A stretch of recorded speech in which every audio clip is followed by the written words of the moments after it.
As a child, Jungkook learned numbers before emotions. His mother taught him how to count change. His father taught him how to stay quiet. They lived in a small apartment where ambitions hummed louder than affection. Jungkook learned early that security came from effort, not promises. By the time he entered university, he had already decided one thing: love could wait, success could not. When he became CEO, people assumed he had everything. What they didn't see was the ex-girlfriend who came before the wealth stabilized. She had loved him loudly, praised his potential, admired his drive. She stayed while the money grew and left the moment it stopped being enough. She took information, she leaked plans, she smiled while doing it. Jungkook never confronted her, he simply stopped believing. Bayan grew up differently. Her childhood was quiet, books instead of toys, discipline instead of indulgence. Her parents never had much, but they taught her something Jungkook never learned. Self-respect is not negotiable. She learned to earn her own things, to ask only when necessary, to stand on her own feet before holding anyone's hand. By the time she became a university's professor, she had already decided. Depending on someone else was a risk she couldn't afford. The proposal didn't come with a ring, it came with a conversation between families, reputation, stability, compatibility on paper. Jungkook listened without interruption, Bayan listened without protest. They met once alone before saying yes. No romance, no promises, just understanding. I don't expect affection, Bayan said gently. I expect respect. Jungkook nodded. That won't be a problem. He meant it. The penthouse felt too large for two people who barely spoke. Still, it wasn't uncomfortable. They moved around each other naturally, like people who had learned how to share space without ownership. Jungkook left early for work. Bayan returned late from the university. Sometimes they ate together, sometimes they didn't. She cooked simple meals. He washed the dishes without comment. No argument, no expectations. She never touched the expensive things he provided. Not the wardrobe, not the cards, not the privilege. Jungkook noticed, but he didn't relax.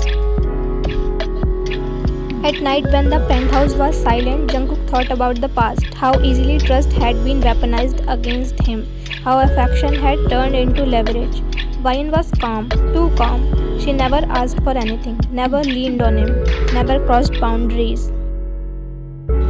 That should have reassured him. Instead, it unsettled him. People who want something always reveal themselves, he thought. She hasn't. And that made him wonder, was she different or just smarter? Morning arrived softly, light slipping through the glass walls of the penthouse, pale and unhurried, touching furniture that had never been lived in before them. Bayan was already awake. She stood in the kitchen, sleeves rolled up, hair tied loosely, moving with practiced calm. The kettle clicked off just as Jungkook entered, tie in hand, jacket resting over his arm. "Good morning," she said. Her voice was still carrying sleep, gentle and real. "Morning," Jungkook replied. She poured 2 cups of coffee without asking. Black, no sugar, he noticed. He always took it that way. They stood by the counter instead of sitting. There was no reason for that. It just happened. "You have an early lecture?" he asked. 8:30, he nodded. "First years. They're still learning how to listen." A corner of his mouth lifted, almost a smile. "And you? Board meetings all day." "That sounds exhausting," he shrugged. "It is." Silence followed, but not awkward kind. It rested between them comfortably, like a shared pause. Before leaving, she reached for her bag. "I'll be late today," she said, procrastinating. "I might be too," Jungkook replied. "Take care." She hesitated, then added, "You too." They left together, and for a moment, Jungkook felt something unfamiliar, light.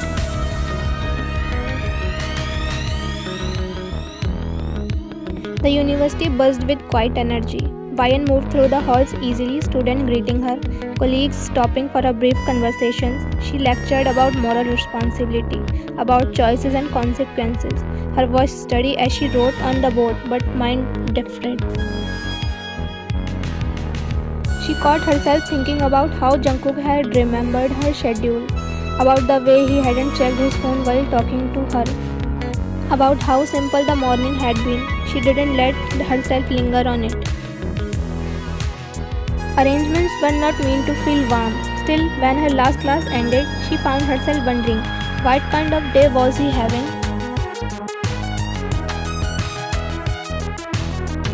Jungkook drowned himself in work, meetings stacked into meetings, numbers, projections, negotiations. He was sharp, focused and efficient. Yet between documents, his thoughts slipped back to the kitchen that morning. The quiet, the ease, the absence of expectations. It bothered him. Good things always did. As evening approached, he leaned back in his chair, finger tapping against his desk. I should take her with me, he thought. A public appearance, a party.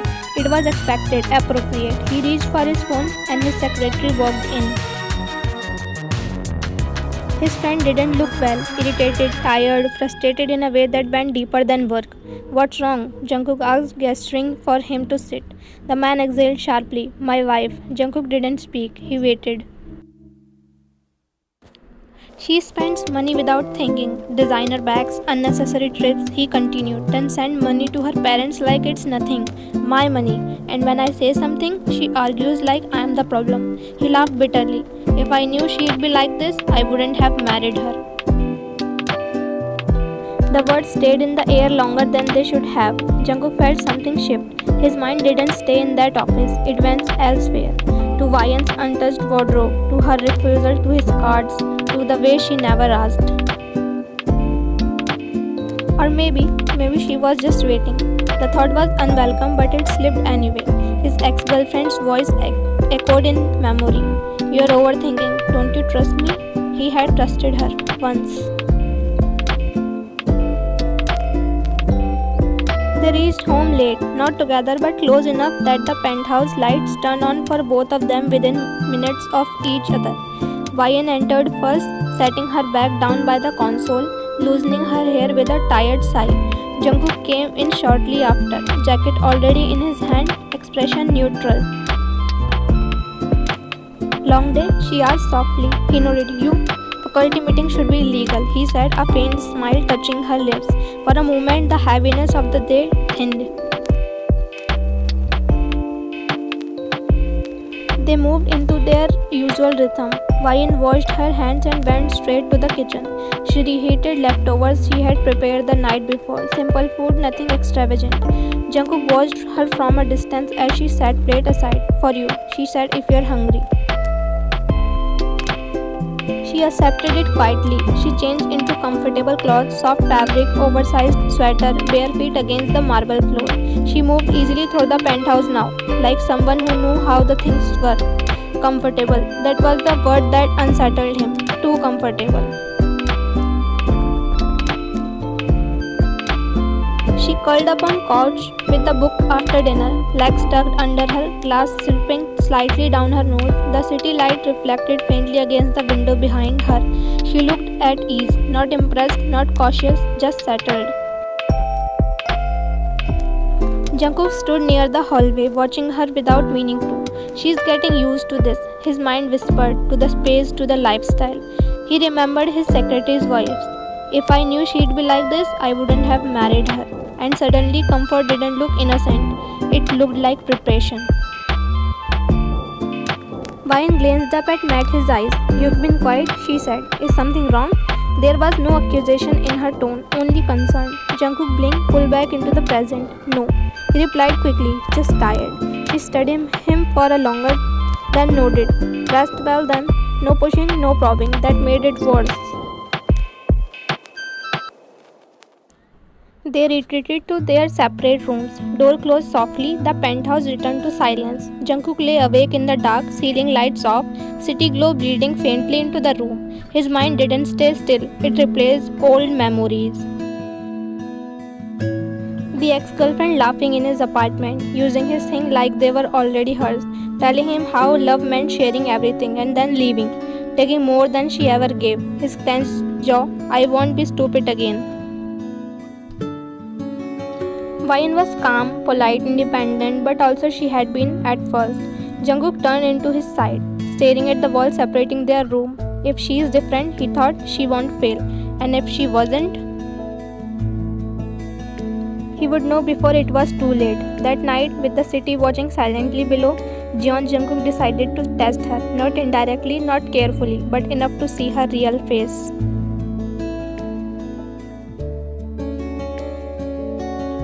Jungkook didn't go straight home that evening. The driver waited while he stepped into places he rarely visited himself. Luxury boutiques, private jewelry salons where name mattered more than prices. Something elegant, he told them, nothing loud. Diamonds chosen carefully, clothes in neutral tones, tailored and expensive. Things that spoke of money without trying. He told himself it was practical. He told himself it was expected. But beneath that, the question burned. What will she do when it's placed in her hands? Bayan was in the living room when he returned, notes spread across the table, hair tied loosely again. She looked up when he heard the door. "You're late," she said. He placed the bags on counter without ceremony. "These are for you." She froze. Slowly she stood and looked inside. The necklace caught the light instantly, clear, sharp and unmistakably expensive. Her expression didn't change much, but something in her shoulder tightened. "Jungkook," she said carefully. "You didn't need to do this. I know. I really don't need things like this." He met her gaze, calm and unreadable. "Keep them," he said. "From your rich future husband." The word landed heavier than it intended. She hesitated, then after a moment, she nodded. "All right," she said. "Thank you." She didn't smile. She didn't rush to try them on. She simply closed the bag and placed it aside. Jungkook watched closely. The next day, more arrived. A dress, shoes, a bracelet. Bayan protested less each time. Not because she wanted them, but because she didn't know how many times refusal was appropriate between people who were already engaged. She began storing them neatly, never wearing them unless necessary, never mentioning them unless asked. Jungkook noticed everything. Her restraint frustrated him. Her acceptance unsettled him. One evening, as they stood near the entrance, Jungkook held out a card between his fingers. "For expenses," he said. Bayan stared at it. "This isn't necessary. You live here, you represent me, it's easier." She didn't take it immediately. "I have my own income." "I know," he replied. "This is convenience, not charity." Silence stretched. Then she accepted it, only for shared responsibilities. She said nothing personal, of course, but Jungkook was already watching her hands, the way she held the card, careful, almost distant, as if it burned. Days passed, gifts continued. Bayan remained the same. No sudden indulgence, no change in behavior, no requests. She still cooked simply, still dressed modestly at home, still lived like someone who could leave at any moment, and yet still didn't refuse him anymore. That was enough to feed the doubt. Everyone gives in eventually, he thought. The question is now long how they pretend. Bayan didn't plan to buy much that day, just books. She stopped by the bookstore near the university after her last lecture. A familiar pace, narrow aisles, and the smell of paper and dust and time. This was where she felt more like herself. She picked up 2 psychology books first, then a third, and then she saw it, a newly arrived thesis compilation. Rare, expensive, exactly the kind of book that didn't stay on shelves for long. Her fingers lingered over the cover. She flipped through the pages, eyes lighting up despite herself. She checked the price. Her smile faded slightly. At the counter, she counted the cash she had brought. Not enough. She searched her bag again, slower this time, and then the black card. Jungkook's. Her hand stilled. For a long moment, she stood there, card resting between her fingers, her mind weighting the decision heavier than the cost. "I said I wouldn't use this. I said only shared responsibilities." Books weren't that. They were hers. She almost put the thesis back, almost, but the cashier was waiting. The line behind her shifted. She exhaled quietly. "I'll return it," she decided. "I will explain." She handed over the card. The total appeared on the screen. $330. The receipt slid out softly. She tucked the books under her arm and walked out, a faint unease sitting on her chest. Not guilt, but discomfort. Back at the company, Jungkook sat at his desk, documents spread neatly in front of him. He was halfway through reviewing a contract when his phone vibrated once. He glanced down without thinking. A notification. Card use $330. For a second, nothing registered. Then it did. His eyes lingered on the screen longer than necessary. His mind filled the silence quickly. She said she wouldn't use it. She said she didn't need it. He leaned back slowly, jaw tightening, not in anger but in something colder. Disappointment or maybe inevitability. His secretary's voice echoed again, uninvited. It starts small. Jungkook closed his eyes briefly. Books, clothes, something else, it didn't matter. The fact remained, she had used it. Bayan returned home first. She placed the books carefully on her desk, aligning them neatly. She took out the black card and set it beside them, already planning her words. I'll give it back tonight, she told herself. I will explain why. There was no fear in her, only honesty. Jungkook arrived later. He didn't mention the charge. He didn't ask where she'd been. He greeted her as usual. Polite, distant, but inside something hardened. So this is how it begins, he thought. Quietly, he told himself he was being careful. He told himself he was being smart. But what he was really doing was letting an old betrayal rewrite the present. In her room, Bayan spread her notes across the desk, books stacked neatly to the side. The new thesis lay on top. She stared at it longer than necessary. But then her gaze dropped to the card resting beside her notebook. I should give it back now, she thought, before it becomes normal. She stood, card in hand, and walked down the hallway. Jungkook's door was slightly open. She strode instinctively. That's when she heard her voice. Low, controlled, familiar. No, I'm not rushing it, Jungkook said into the phone. Bayan stopped. Her fingers tightened around the card. I am being careful this time, he continued. I can't afford to be wrong again. A pause. I have been watching the gifts, the card. It's a test. Her breath caught. I needed to see if she'd start using my money once it was available, he said calmly. And she did. Small amount, but still.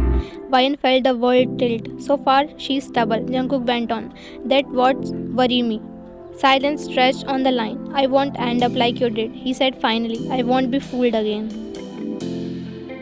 Bayan didn't move, didn't breathe properly. The hallway felt suddenly too long, too narrow, like it had trapped her there on purpose. Test, watching, fooled. Every quiet moment replayed itself differently now. The cards, the gift, his eyes on her when she accepted them. Her chest tightened, not with anger first, but with something colder, humiliation. She looked down at the black card in her hand. It felt heavier than before. She took a step back, then another. Her footstep made no sound as she returned to her room. Bayan didn't cry when she returned to her room. She didn't sit down. She didn't space. She moved with frightened clarity. One by one, she opened drawers. Jewelry boxes untouched, shopping bags still neatly folded, tags intact. She gathered everything in her arms. The weight wasn't physical, it was realization. Then she walked down the hallway straight to his room. Jungkook looked up as just the door opened. He was standing near the window, phone still in his hand, the city's reflection cutting across his face. Bayan, she didn't wait. She crossed the room and threw everything on the bed. The sound was sharp. Boxes tumbling, bags collapsing, diamond catching the light like accusations. She placed the black card on top, carefully, deliberately. Jungkook froze. What is the? He started. Her voice cut through his words. Calm, shaking, controlled. I heard you. The room stilled. All of it, she continued. The testing, the observing, the way you've been measuring me like a risk. Jungkook's breath hissed. She didn't let him speak. You want to know why I used your card? She asked quietly. I was buying books, Jungkook. I didn't have enough cash. I hesitated. Her hands clenched at her sides. But I told myself you are my fiancé, my future husband. People who plan to share a life share small things too. Her voice wavered for the first time. I accepted your gifts because you offered them, not because I wanted them. Not because I needed them. She laughed once soft-spoken. If you had told me they come with conditions, I would have refused every single one. Jungkook opened his mouth. Nothing came out. Her fingers moved to her hand. Slowly, deliberately, she removed the engagement ring. The diamond caught the light one last time. She placed it in his palm. I don't need your money, she said. I don't need your tests. And I definitely don't need to prove my dignity to someone who already decided to doubt it. Her eyes met his. There was no anger in them now, only disappointment. I won't be treated like a possibility, she finished, or a mistake waiting to happen. She stepped back. I came into this believing respecting was mutual, she said softly. That was my fault. She turned and walked out. No pause, no backward glance. Her door closed gently across the hall. Jungkook stood there, the ring heavy in his hand, the bed covers in gift that suddenly looked grotesque. For the first time since his betrayal, the familiar fear didn't protect him. It condemned him. Because the woman he had been testing had never been lying, and the silence she left behind was louder than anything she could have said. The penthouse changed after that night, not physically, emotionally. Bayan remained polite, calm, functional, but something essential was gone. She spoke only when necessary, answered without warmth, moved like a guest waiting for a departure. Jungkook noticed everything and said nothing. Shame was heavier caged than pride. Dinner was no longer shared. That night, Bayan cooked for herself and carried her plate to her room. The soft clink of cutlery echoed down the hall. Jungkook watched her from living room. He had lost control of situation that moment he tested her. But now he had lost something worse, her openness. He stood there for a long time. Then finally, he walked to her door.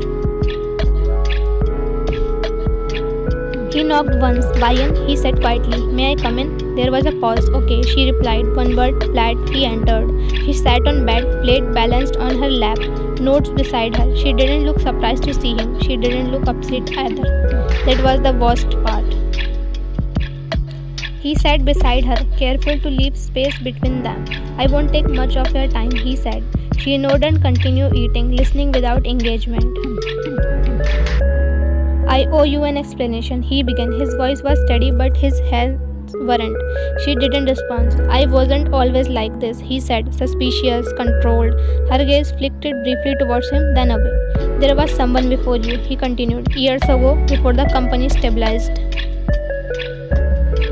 He swallowed. I trusted her completely. Bayan stopped eating. She had access to my life, my plans, my weakness, he said. When things were going wrong, she didn't leave quietly. His jaw tightened. She used what she knew, hurt the company, hurt me. Silence filled the room.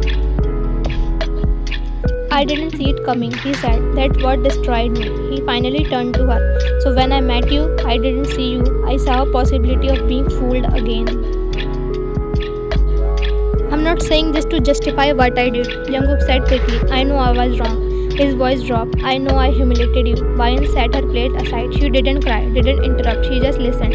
I tested you because I was afraid, he finished, and fear made me cruel. She took a breath before speaking. I understand why you are afraid, she said softly. He looked up, hope flickering despite himself, but understanding doesn't mean accepting it. She continued. Her voice was calm, detached. You didn't just doubted me, Jungkook. You reduced me. He flinched. I didn't sign up to heal your past, she said, and I won't live proving I'm different from someone else. She met his eyes then, steady, unwavering. I came with honesty, she said. You answered it with suspicion. Jungkook nodded softly. I know, he said. I don't expect forgiveness. That was the first true thing he had said since this began. I just didn't want you to think it was about money, he said quietly, or who you are. He stood and picked up her empty plate. It wasn't about money for me, she said, and that's what hurts. She walked to the door and opened it. Good night, Jungkook. He stood, walked to door. I'm sorry, he said. She paused but didn't turn around. I know, she replied and closed the door as he left. Jungkook stopped bringing gifts. No boxes arrived, no bags waited at the door, no quiet remember of wealth disguised as care. The penthouse felt plainer without them, more honest. He kept the ring in his pocket always. Some days it felt heavier than his phone, pressed against his thigh during meetings, a constant reminder of what he had taken without understanding. At red lights, in elevators, in boardroom discussions, his finger found it unconsciously. Guilt didn't scream, it stayed. Jungkook began doing things he had never thought mattered. He asked if she had eaten, not because it was polite, because he wanted to know. He waited for her sometimes, pretending to check emails in the living room just to say, "How was your day?" Her answers were short, kind, empty. Fine, busy, tiring. Still, he listened like they were confessions. When she worked late in her room, he left tea outside her door. No note, no explanation. When she forgot an umbrella one morning, he handed it to her silently before she left. She paused. "Thank you," she said. 2 words, they felt earned. At night, Jungkook lay awake, the ring warm in his palm. He thought about how easily he had doubted her, how quickly fear had overridden respect. "I didn't lose her trust because of my past," he realized. "I lost it because I chose suspicion over faith." Some mistakes didn't need punishment. They punished themselves. Jungkook didn't expect her to forgive him. He didn't ask for closeness. He only tried to be present, without leverage, without money, without control. And slowly, almost faintly, Bayan began to notice. No trust, not yet, but effort that asked for nothing in return, and that, more than diamonds, what was frightened him most. A month passed, not dramatically, not completely, just steadily. Bayan remained distant, but no longer sharp. Bayan remained distant, but no longer sharp. She spoke a little more, stayed a little longer in shared spaces. Didn't flinch when Jungkook asked about her day. Trust didn't return, but resistance erased. And Jungkook noticed everything. He fell for her without realizing what had happened. In a way, she never complained, even when exhausted. In a way, she stayed honest even after being hurt. In how she held herself, gentle, principled, unyielding. She never used his power, never leaned on his name, never tried to win him back. She just existed, and somehow that dismantled him. The ring still lived in his pocket, but now it wasn't just guilt, it was longing. The university entered exam season. Bayan left early, returned late. Her voice grew hoarse from lectures and obligation. Her steps slower, shoulders tense with responsibility. "You should rest," he said one evening. "I will," she replied automatically. She didn't. It was past 10 when the door opened. Jungkook was still awake, seated on the couch with his laptop closed beside him. Bayan stepped in and swayed, not enough to fall, enough to be noticed. He stood instantly. "You're late," he said, already moving towards her. "Exams," she murmured. "I didn't realize the time." Her skin looked flushed, her eyes unfocused. "You're burning up," he said, placing a careful hand on her forehead. She didn't pull away. That alone told him how tired she was. "I'm fine," she said weakly. He didn't argue. He guided her to the couch, gentle but firm. "Sit," she did. Jungkook moved quietly. Water, medication, a light blanket. He knelt in front of her, holding a glass steady while she drank. "When did you last eat?" he asked. She tried to remember. "Afternoon," she said. He exhaled through his nose, frustrated, aimed only at himself. "I'll make soup," he said. "You don't have to. I will love to." That stopped her. By the time he returned, she was shivering despite the warmth of the room. He sat beside her, helping her eat slowly, one spoon at a time. She leaned back against the couch, eyes fluttering. "Thank you," she whispered, barely audible. He froze for half a second, then nodded. "Rest." As she drifted into uneasy sleep, Jungkook watched her chest rise and fall. A month ago, he had tested her. Now, he would burn the test himself if it meant protecting this moment. He tucked the blanket close around her shoulders. The ring pressed against his palm again, but this time the weight didn't punish him. It reminded him of what he wanted to earn. Bayan slept the night knowing she wasn't alone. Jungkook stayed awake knowing love had arrived, not loudly, not safely, but honestly, and for the first time he didn't fear being betrayed. He feared losing the chance to deserve her. The penthouse slept, lights dimmed, city noise reduced to a distant hum. Jungkook lay on couch inside Bayan's room, jacket discarded, sleeves rolled up. He hadn't planned to stay, but the thought of leaving her alone while she burned with fever had felt wrong in a way he couldn't explain. So he stayed, half awake, half listening, until her breathing changed. It wasn't loud at first, just uneven, too fast. Jungkook was on his feet instantly. Bayan, he whispered, rushing to the bed. Her skin was damp, hair clinging to her temples.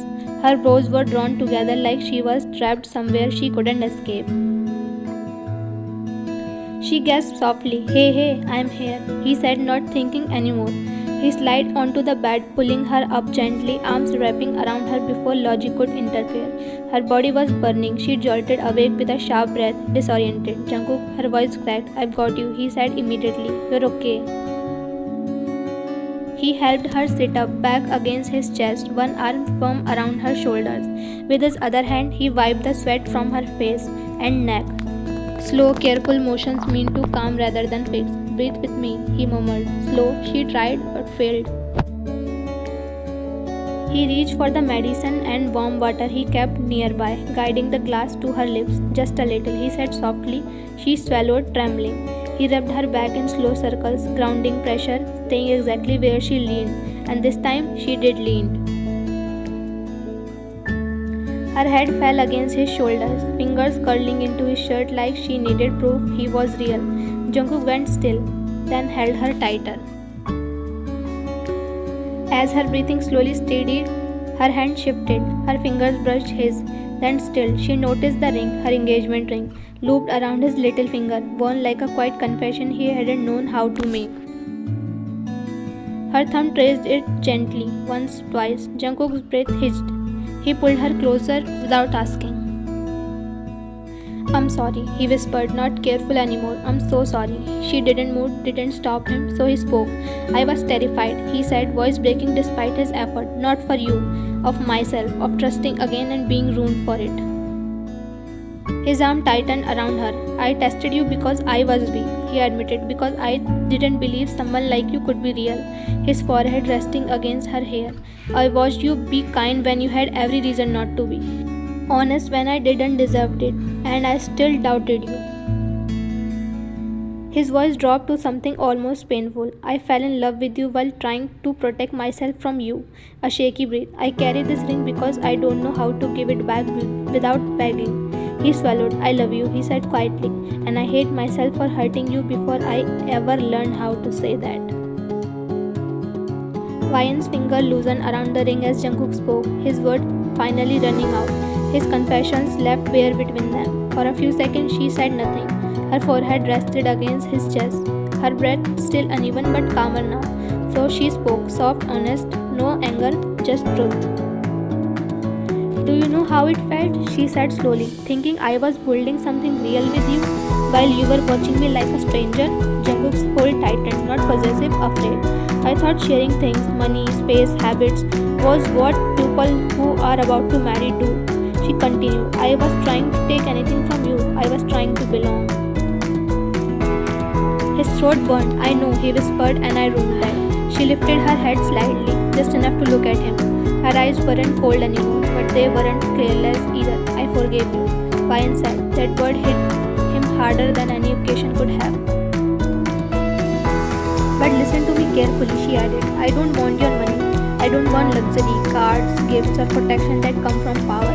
If I stay, I want your support, your respect, and I want to feel safe without being tested." Jungkook nodded immediately, almost desperately. "Yes, all of that. Only that, I swear." He hesitated for half a second, then slowly took the ring from his little finger. His hand shook as he looked at her, silently asking. She didn't pull away. With a gentleness that felt like a promise, he slid the ring back onto her finger. It fit exactly where it belonged. He covered her hand with his, bowed his head, and pressed his forehead to her knuckles. "I'm sorry," he said again, this time not as guilt, but as devotion. "I love you and I know I have to earn you, not to buy you." Bayan didn't say "I love you" back. Instead, she leaned forward and rested her head against his shoulder, her arms curling around his waist. It was quiet acceptance, trust, still healing but real. Jungkook closed his arms around her carefully, like she was something precious he was afraid to break. He kissed the top of her head, lingering there, content just being allowed this close. Outside, the city slept. Inside, something fragile but true finally found its place. not as perfect love but a honest one.